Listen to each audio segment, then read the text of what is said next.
Our Lady's child Jacob Ludwig Grimm and Wilhelm Karl Grimm. Hard by a great forest dwelt a woodcutter with his wife, who had an only child, a little girl 3 years old. They were so poor, however, that they no longer had daily bread, and did not know how to get food for her. One morning the woodcutter went out sorrowfully to his work in the forest, and, while he was cutting wood, suddenly there stood before him a tall and beautiful woman with a crown of shining stars on her head, who said to him, "I am the Virgin Mary, mother of the child Jesus. Thou art poor and needy, bring thy child to me, I will take her with me and be her mother, and care for her."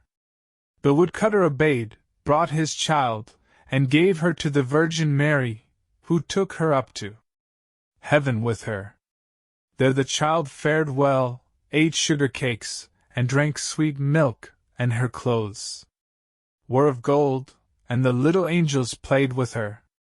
And when she was 14 years of age, the Virgin Mary called her one day and said, "Dear child, I am about to make a long journey, so take into thy keeping the keys of the 13 doors of heaven.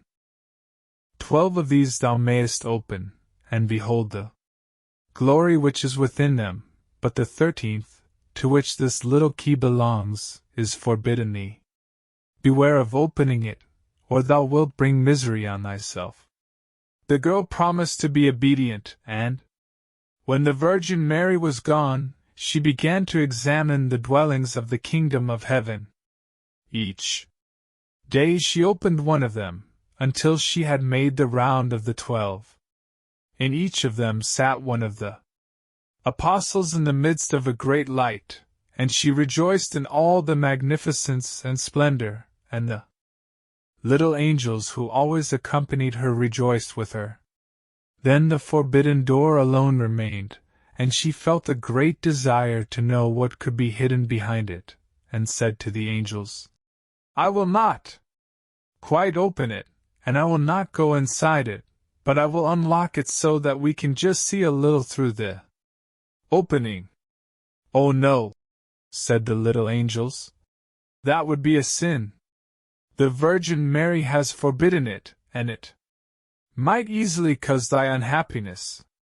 Then she was silent, but the desire in her heart was not stilled, but gnawed there and tormented her, and let her have no rest. And once when the angels had all gone out, she thought, "Now I am quite alone, and I could peep in. If I do it, no one will ever know." She sought out the key, and when she had got it in her hand, she put it in the lock, and when she had put it in, she turned it round as well. Then the door sprang open, and she saw there the Trinity sitting in fire and splendor. She stayed there a while, and looked at everything in amazement. Then she touched the light a little with her finger, and her finger became quite golden. Immediately a great fear fell on her. She shut the door violently, and ran away. Her terror too would not quit her, let her do what she might, and her heart beat continually, and would not be still. The gold too stayed on her finger, and would not go away, let her rub it, and wash it never so much. It was not long before the Virgin Mary came back from her journey. She called the girl before her, and asked to have the keys of heaven back. When the maiden gave her the bunch, the Virgin looked into her eyes and said, "Hast thou not opened the 13th door also?" "No," she replied. Then she laid her hand on the girl's heart, and felt how it beat and beat, and saw right well that she had disobeyed her order, and had opened the door. Then she said once again, "Art thou certain that thou hast not done it?" "Yes," said the girl, for the second time. Then she perceived the finger which had become golden from touching the fire of heaven, and saw well that the child had sinned, and said for the third time, Hast thou not done it? No, said the girl for the third time. Then said the Virgin Mary, Thou hast not obeyed me, and besides that thou hast lied, thou art no longer worthy to be in heaven. Then the girl fell into a deep sleep, and when she awoke she lay on the earth below, and in the midst of a wilderness. She wanted to cry out, but she could bring forth no sound. She sprang up and wanted to run away. But whithersoever she turned herself, she was continually held back by thick hedges of thorns through which she could not break. In the desert, in which she was imprisoned, there stood an old hollow tree, and this had to be her dwelling place. Into this she crept when night came, and here she slept. Here, too, she found a shelter from storm and rain, but it was a miserable life, and bitterly did she weep when she remembered how happy she had been in heaven, and how the angels had played with her. Roots and wild berries were her only food, and for these she sought as far as she could go. In the autumn she picked up the fallen nuts and leaves, and carried them into the hole.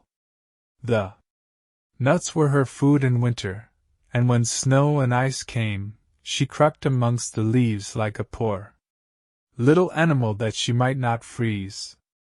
Before long her clothes were all torn, and one bit of them after another fell off her. As soon, however, as the sun shone warm again, she went out and sat in front of the tree, and her long hair covered her on all sides like a mantle. Thus she sat year after year, and felt the pain and the misery of the world. One day, when the trees were once more clothed in fresh green, the king of the country was hunting in the forest, and followed a roe, and as it had fled into the thicket which shut in this part of the forest, he got off his horse, tore the bushes asunder, and cut himself a path with his sword.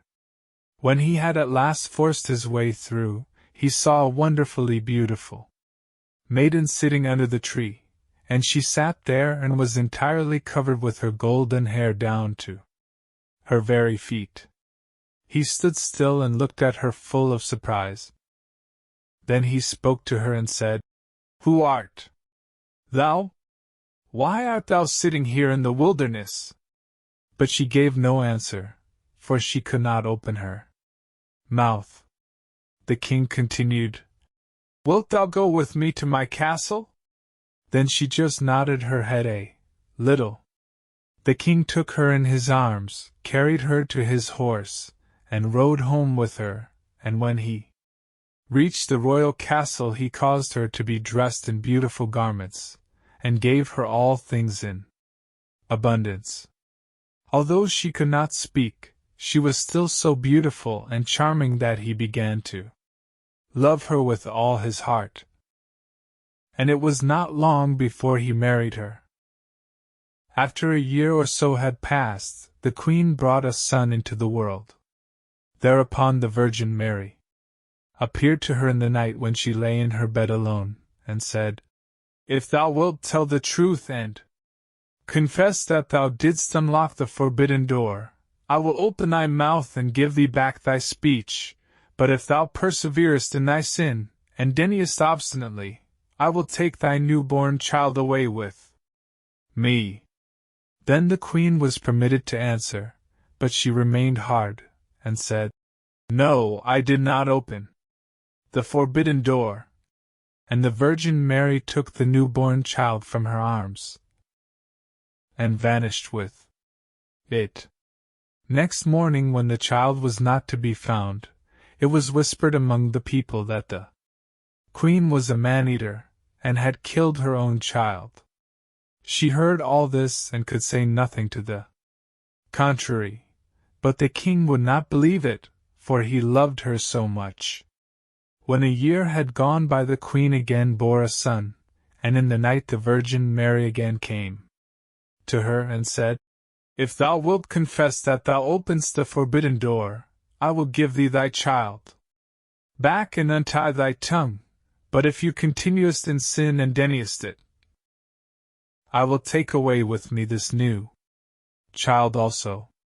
Then the queen again said, No, I did not open the forbidden door. And the virgin took the child out of her arms, and away with her to heaven. Next morning, when this child also had disappeared, the people declared quite loudly that the queen had devoured it, and the king's counselors demanded that she should be brought to justice. The king, however, loved her so dearly that he would not believe it, and commanded the counselors under pain of death not to say any more about it. The following year the queen gave birth to a beautiful little daughter, and for the third time the Virgin Mary appeared to her in the night, and said, Follow me. She took the queen by the hand and led her to heaven, and showed her there her two eldest children, who smiled at her, and were playing with the ball of the world.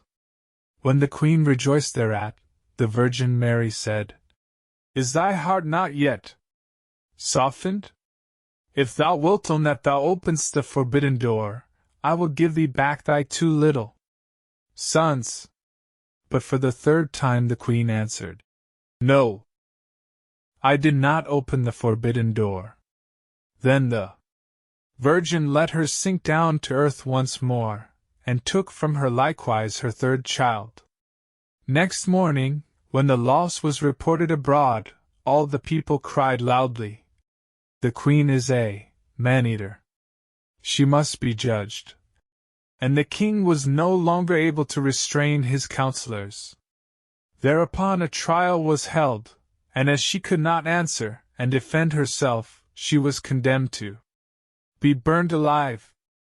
The wood was got together, and when she was fast bound to the stake, and the fire began to burn round about her, the hard ice of pride melted. Her heart was moved by repentance, and she thought, If I could but confess before my death that I opened the door. Then her voice came back to her, and she cried out loudly, Yes, Mary, I did it. And straightway rain fell from the sky and extinguished the flames of fire, and a light broke forth above her, and the Virgin Mary descended with the two little sons by her side, and the newborn daughter in her arms. She spoke kindly to her, and said, He who repents his sin and acknowledges it, is forgiven. Then she gave her the three children, untied her tongue, and granted her happiness for her whole life.